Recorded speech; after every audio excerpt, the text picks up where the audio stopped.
Hello everyone.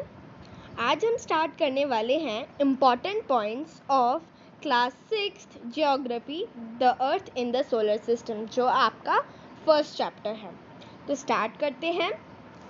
सबसे पहले आता है heavenly bodies. The sun and all twinkling objects in the sky are called heavenly bodies. Heavenly bodies वो होती हैं जैसे कि सन और तरीके के ट्विंकलिंग ऑब्जेक्ट्स जो स्काई में शाइन करते हैं, उनको बोलते हैं heavenly bodies.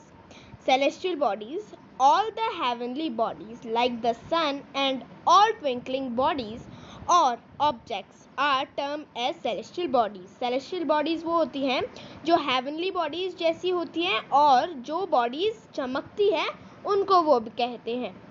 Then galaxy, a huge system of millions of heavenly bodies and stars like the Milky Way form a galaxy. जैसे कि a huge system, बहुत ह्यूज सिस्टम एक होता है जो बहुत सारे स्टार से बना हुआ होता है, मिलियंस ऑफ स्टार से बना हुआ होता है। जैसे कि मिल्की वे गैलेक्सी, जैसे उसमें हमारा एक सन है, ऐसे ही बहुत सारे स्टार्स हैं जो मिलाकर एक गैलेक्सी बनाते हैं। और एक यूनिवर्स में गैलेक्सी होती है बहुत सारी, जैसे कि 1000 गैलेक्सीज में लिखा हुआ है universe 1000 of galaxies together form universe. मतलब बहुत सारी थाउजेंड्स ऑफ गैलेक्सी फॉर्म करती है यूनिवर्स को। Stars, the celestial body which have their own heat and light are called star. उन सेलेस्टियल बॉडीज जिनके पास उनकी खुद की हीट और लाइट होती है, उनको कहा जाता है stars. Planets are those heavenly bodies which revolve round the sun and do not have their own heat and light. तो planets वो heavenly bodies होती हैं जो सन के रिवॉल्व करती है, राउंड उसमें रिवॉल्व करती है, और जिनकी खुद की हीट और लाइट नहीं होती है। Then satellites, the heavenly body which revolve round the planet and do not have their own heat and light but reflect the light of the sun to their planets, like the moon reflects light of the sun on the earth. तो कुछ heavenly bodies क्या होती हैं जो उनके planets के चारों तरफ चक्कर लगाती है, उनके प्लैनेट्स के तरफ, सन की तरफ नहीं, प्लैनेट्स के आजू बाजू में वो चक्कर लगाती है, और उनकी भी खुद की हीट और लाइट नहीं होती, पर उनकी वो रिफ्लेक्ट करते हैं लाइट सन की। Light like the moon reflect light of the sun on the earth. तो जो लाइट सन को, मून को मिलती है, वो अपन को जो मून है वो पूरी रिफ्लेक्ट कर देता है अर्थ पे। देन आता है हमारा कॉन्स्टिलेशन। अ पैटर्न और design of stars is called a constellation such as Saptarishi. तो एक पैटर्न और डिज़ाइन जो स्टार से मिलकर बना होता है, उसे कहते हैं कॉन्स्टिलेशन, जैसे कि सप्तऋषि। अब सप्तऋषि एक कप की तरह होता है। देखिए, सप्तऋषि कुछ इस तरीके का होता है। उसमें एक तो यहाँ होता है, एक यहाँ होता है, एक यहाँ होता है और एक यहाँ होता है, और 3 यहाँ पे बने हुए होते हैं। पर जब आप नाइट स्काई में उसको देखोगे तो वो आपको उल्टा दिखेगा।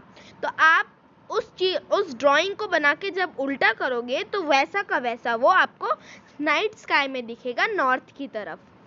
चलिए आगे बढ़ते हैं। अब आता है orbit, the elliptical path on which the planets and satellites revolve round the sun and planets respectively are known as orbits.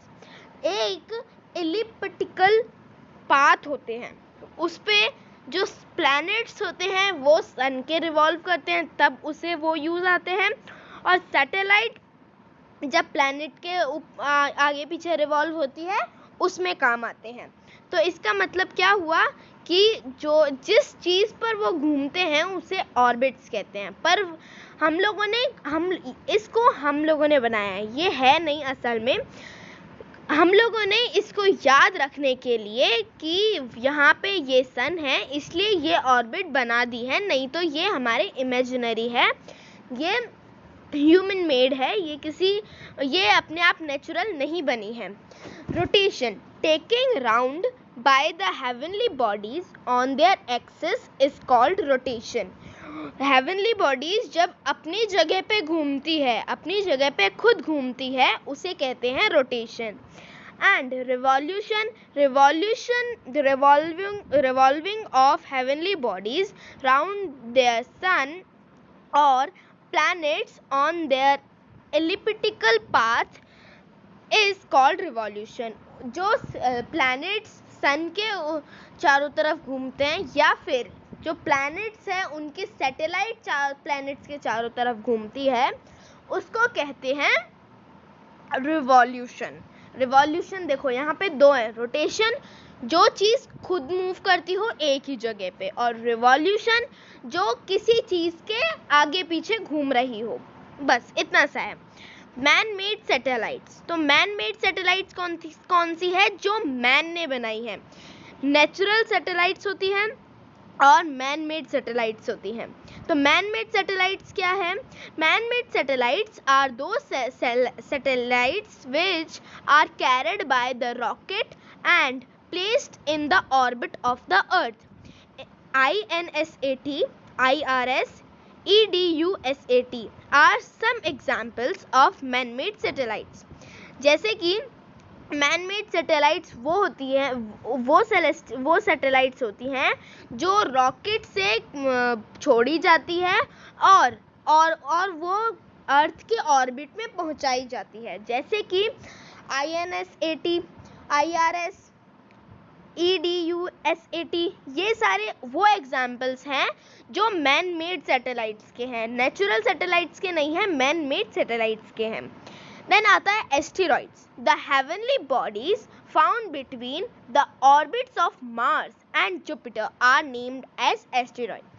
कुछ हेवनली बॉडीज ऐसी होती हैं जो फाउंड करती हैं orbits of Mars and Jupiter. इसके ऊपर एक क्वेश्चन भी है कि वो किसके ऊपर फाउंड होती है हेवनली बॉडीज, यानी एस्टेरॉइड्स। एस्टेरॉइड्स कहाँ फाउंड होते हैं? तो इनकी एक एस्टेरॉइड बेल्ट होती है जो 4th नंबर यानी मार्स के बाद आती है और 5th नंबर यानी जुपिटर के पहले आती है, मतलब वो मार्स और जुपिटर के बीच में फाउंड की जाती है। देन आता है meteoroids, small pieces of rocks which revolve round the sun are called meteoroids। जैसे कि एस्टेरॉइड्स सन के चारों तरफ घूमता है, ऐसे ही मेटेरॉइड्स कहीं पे भी उनका फिक्स्ड पाथ नहीं है, जैसे कि एस्टेरॉइड का फिक्स्ड है, तो उनको क्या कहा गया है? एस्टेरॉइड्स का इतना भी फिक्स नहीं है कि, क्योंकि अगर उनका एकदम फिक्स होता तो उन्हें प्लैनेट्स भी मान सकते थे, क्योंकि उनका पाथ फिक्स होता है, पर उनका फिक्स तो है एस्टेरॉइड्स का, पर इतना नहीं है, वो ऊपर नीचे होते रहते हैं। लेकिन हमारी अर्थ और भी जैसे मरकरी, वीनस, मार्स, जुपिटर, ऐसे और भी सारे जो प्लैनेट्स हैं वो ऊपर नीचे नहीं होते हैं, वो अपने पाथ पर चलते रहते हैं, इसलिए उनको ऐसे कहा गया है कि वो मेटेरॉइड्स या फिर एस्टेरॉइड्स नहीं हैं। ओके, देन आता है स्मॉल पीसेस जो रॉक्स हैं वो सन के अराउंड घूमती रहती हैं, उनको कहते हैं मेटेरॉइड। देन आता है मेटियोराइट, ये है मेटियोराइट, अ ह्यूज बर्निंग रॉक, एक ह्यूज बर्निंग रॉक जो बहुत जली हुई है, वो रॉक जो डिस्ट्रॉय नहीं हुई अच्छे से अर्थ पे गिर जाती है, उसको हमने नाम दिया है मेटियोराइट। देन आता है हमारे फुल मून। अब ये दो जो हम देखेंगे, ये हम देखेंगे फुल मतलब मून के बारे में कि मून कैसे कैसे दिखते हैं। फुल मून क्या होता है? The night of Purnima when the moon shines in the form of a ball. एक नाइट जो पूर्णिमा की होती है, आपने पूर्णिमा नाम सुना होगा, यानी पूर्णिमा यानी जब चांद पूरा होता है और एक बॉल की तरह दिखता है। और new moon, the night of amavasya when the moon is not seen from the earth. एक ऐसी नाइट जो एक ऐसी नाइट जिसमें मून बिल्कुल भी नहीं है और वो अर्थ से दिखाई नहीं दे रहा है। कहीं और से तो दिखाई दे जाएगा लेकिन अर्थ से नहीं दिखाई दे रहा है। Thanks for watching. Please subscribe to my channel and also watch this video. Thanks.